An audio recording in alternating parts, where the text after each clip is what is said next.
how about I break all of the rules, and that way you guys don't have to, because you can watch and see what happens to my plants. Winter hasn't hit us yet. We haven't even had the first frost yet. It's the beginning of November and we should have.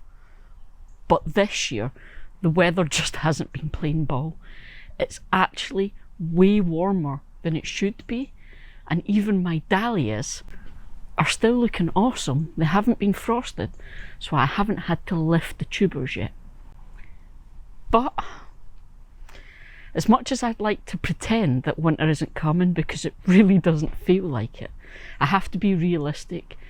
It will hit us, and I have lots of plants in my garden that won't survive winter. So I need to start thinking about overwintering them. And the truth is, if I leave it until I have to, if I leave it until I'm certain those frosts are going to hit, chances are I won't have time. I have a job. Gardening's a hobby. Sometimes we have to just make use of the time we have. So today, while it is still quite warm and the garden is still looking fabulously colourful, I'm about to dig up plants and chop up plants and start overwintering.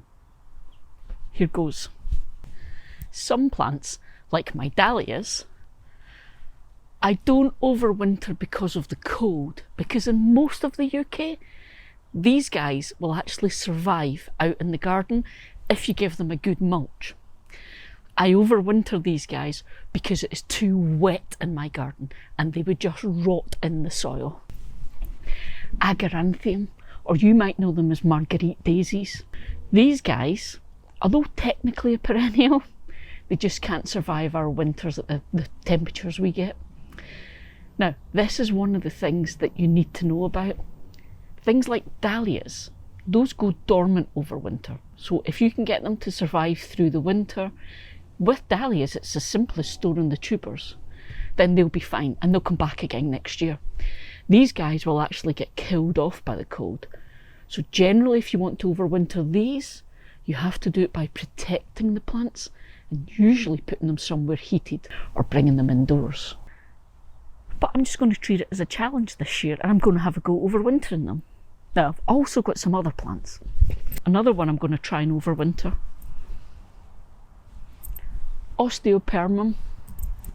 You guys know we love our osteospermums. So we've got a few in the fence bed, we've got a few in the Tower of Flower, and I'm going to see if I can save some of them. And of course, my bidens. Now, I've got a few different types of bidens, and again, they don't survive our winters. But if I can find a way to keep them going, just ticking over, then hopefully I can save some so that I don't have to start again from scratch next year. Now, the thing is, I've got a selection of different colours, and I've been doing an experiment over the last few years about saving seeds, because most of the bidens that you buy are hybridised plants, so you don't get true to form again from the seeds. I've got orange with yellow tips, I've got white with yellow centres, I've got yellow with red centres, I've got oranges, I've got completely yellows, I've got lots. So I'm going to focus on the ones that have this bicolour and try and save some of those, because those are the ones that it's pretty much impossible to grow from seed. So I'm going to be digging up some of them to try and save them in the greenhouse over winter. So there's lots to be getting on with. I said some plants won't survive winter here, so we're going to try and just keep them alive. These guys are a bit like the dahlias. Now, you might know them as tender geraniums. They're actually called pelargoniums.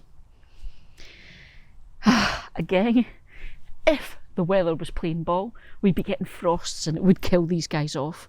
So what you do is you dig them up before the frost. Usually by then, though, they're looking a bit more sorry for themselves than this. But what you want to do is cut away all the foliage and clean up the root system. And then, like you do with dahlias, you store that. And the traditional way it's been done for hundreds of years is to put them in a paper bag under your bed and just leave them there over winter.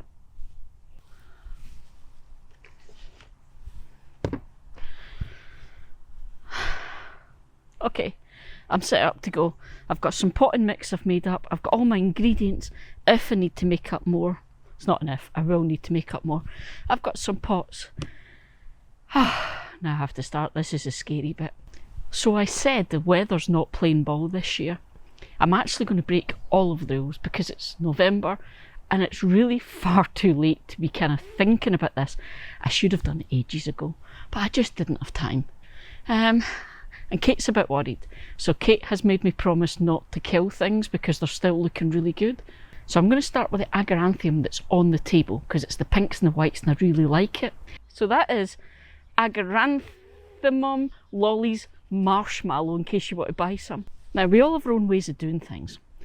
One of my things is I don't bring things into the greenhouse straight from the garden because I go out of my way to try and keep my greenhouse as pest free as I possibly can.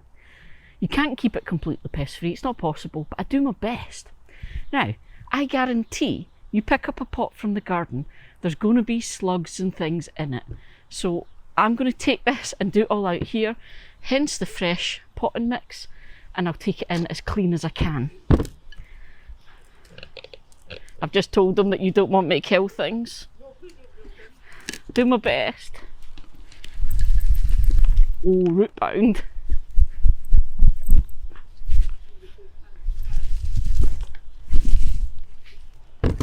May need 2 hands. I need something safe to put my apple. In your mouth? I just had an apple too. Oh look, snail. Because it's apple season. Yeah, don't you go so that doesn't fall off the end. Oh God, okay. Oh no, it's okay. I managed to do it. There we go. Oh, look! Oh, Poor thing! Right, slug. You need me for anything else? No, I'll shout you if I'm scared at any point and I need help. Go enjoy your apple. Okay. I'll go and find my bulbs so we can plant them. Excuse me, you can't get in the greenhouse without me. Just then. Oh, okay. That's not a bad thing because it means she's not going to see what I'm going to do next.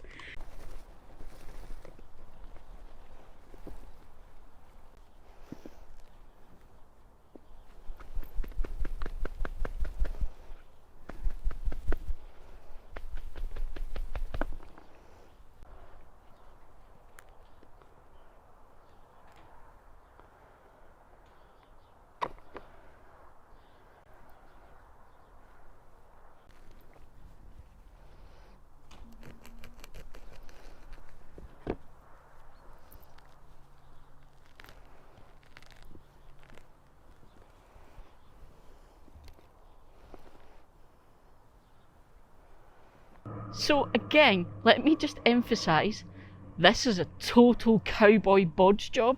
I'm breaking all of the rules. I shouldn't be doing this, but hey ho. What I've done is I've taken a couple of pieces that basically cuttings. This one has some very fine roots at the bottom because it was touching the soil. So I've taken that and I'm going to hope that I can make that take and grow some more roots. This much bigger piece, as you can see, has more roots on it that are a bit further on. Now again, we'll see. But the thing with this is, that is far too much for this tiny root structure to support. So I'm going to take a lot of this away to make its life easier. And this is one of the things with overwintering plants. You're not trying to keep that entire plant going and flowering like normal. That's not what you're doing. What you're doing is just trying to get it through winter, trying to get it to survive winter. Now I've done some things here I'm going to show you. So what I've done is I've just cut all that excess off to above nodes. Now I've talked to you guys about nodes before when we're doing this. A node is where the leaves come out of the stem, okay? So what I've done is I've cut to just above where that's happening, as low down as I can on each of these branches, because I'm going to try and have this small plant and keep this going, okay? Much smaller pots. The reason I've gone with much smaller pots is These plants won't really be doing anything over winter, so they're not going to need a lot of water. And there's not a massive root system, so they won't be able to take up a lot of water. So if I put them in a big pot, it's just going to be wet all the time and it's likely to kill it. So instead, little pot. Now, as I've said, I want to just emphasise this for anyone that thinks this is the correct way to do things and is copying me. I'm completely breaking all of the rules. This might not work, but it'll be fun to come back in spring and we'll see. There we go. First one.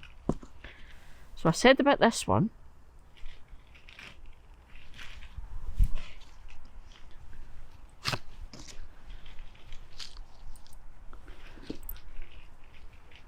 What I'm going to do with this one, it's got all these big leaves, is I'm actually going to chop them all in half. Because that's just a lot for the plant to look after.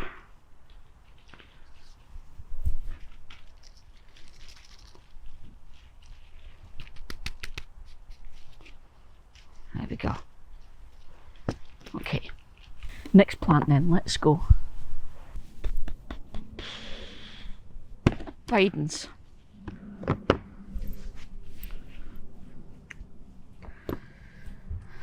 Gonna need a bigger pot.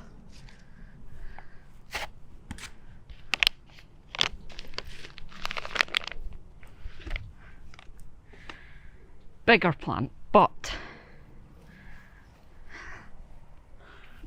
it's gonna be difficult to show you. I've got a lot of these. And they're all fighting for space and they've all got quite leggy. I'm not going to take this whole plant. I mean, look at the size of the root ball on that, it's tiny. I'm actually going to chop just about everything off it. I know it's terrifying.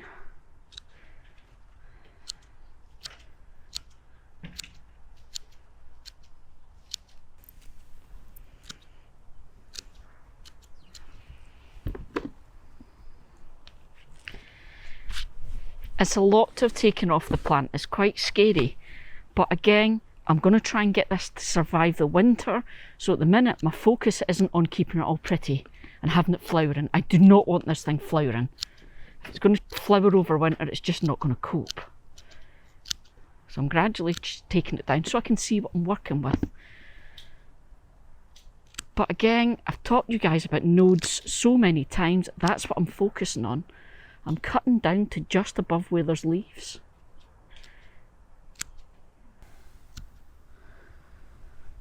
And I end up with a much, much smaller plant that has more chance of surviving because it's not trying to maintain so much.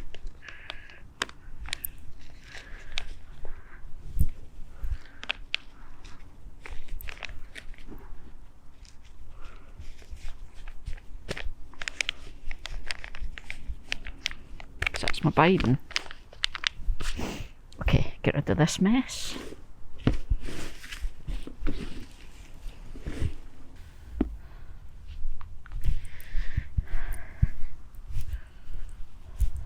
Osteospermum. One that's looking stunning, like still looking great. Now again, these guys will survive if they don't get really, really horrible cold, wet winters. We've had no luck keeping them alive. We've had one stayed by absolute accident, but I'm not going to take the risk, so I'm going to try and save at least one.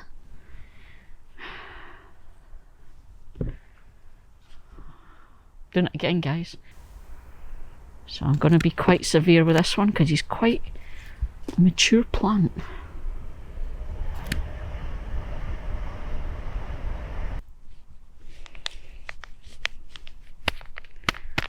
There we go.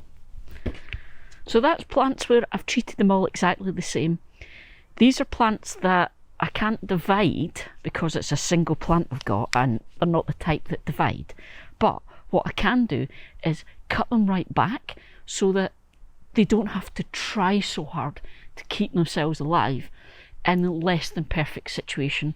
Because although I'm going to keep them away from the frosts and the freezes and stuff the best I can, they're not going to be sitting under lights or on heaters or anything like that. So that is, I've got the Osteospermum, I've got Bidens, and I've got my Argyranthemum. Okay, so the next ones are a bit different. Any of these where when you're cutting it back, you can see it's got bits that are these nice soft growth, these new shoots. We can try. It's not the right time of year for this, but we can try. If we take them off, we'll try and grow new plants from them. So technically what you're doing is a cutting like you would do in spring and summer. So I'm going to take off all these excess leaves from the stem. Okay, like this. So I've cut just below the node. Now a node is a bit in the stem where the leaves come out of, okay? And there's lots of hormones there. So I've cut there, and what I'm also going to do is reduce the size of the existing leaves, just so that it is less for the plant to cope with.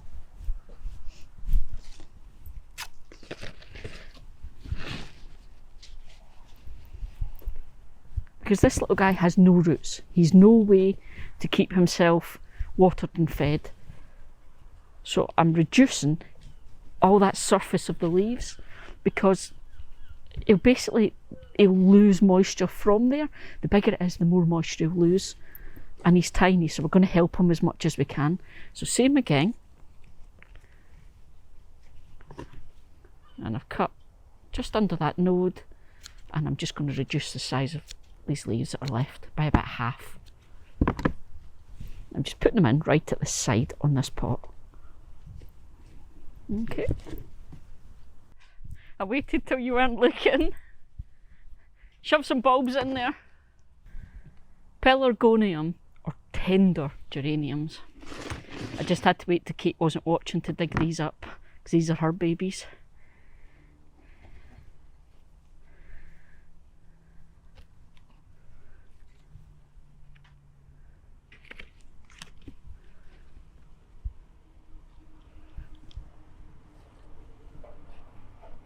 So I've got 3 of these.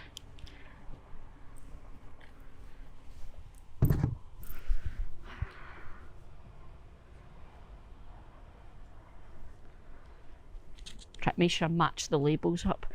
Now, these look awesome. And it's horrible digging them up. But as soon as we get a frost, it'll kill these guys. So I'm going to try and protect them.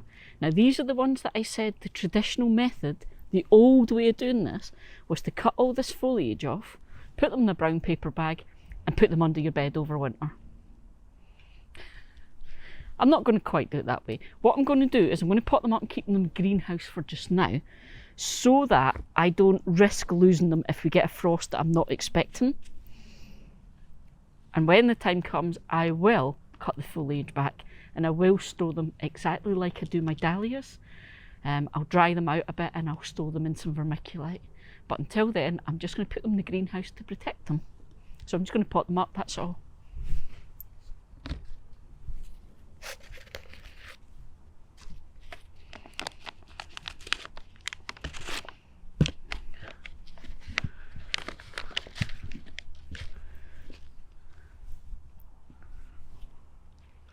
Really nice root system.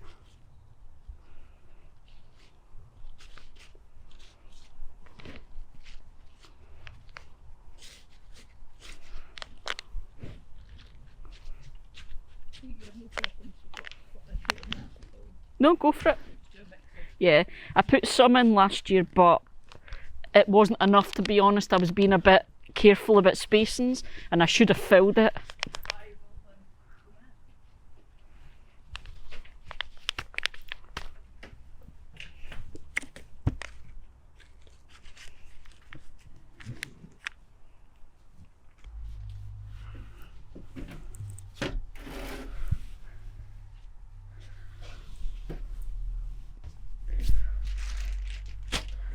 Okay,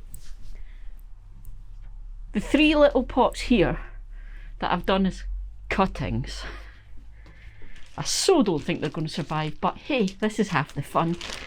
I'm going to treat this exactly like I do in summer. I mentioned that these little guys will lose moisture incredibly quickly, so we're trying to reduce that. So what we do is Put them in a sandwich bag, like that, and seal it up. And all that's going to do is it's going to act like a propagator. It's just a way of keeping the moisture in for these little plants. And I'll take that off once they have actually rooted a bit.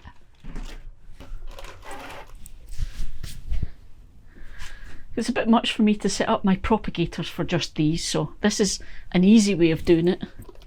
And we'll just keep an eye on them. As soon as I see any signs of new growth, I'll take those bags off.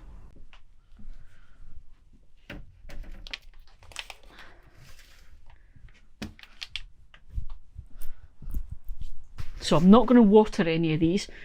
The potting mix I used was moist, and that's all they're going to need for just now. It's one of the big things if you're bringing any plants in to overwinter.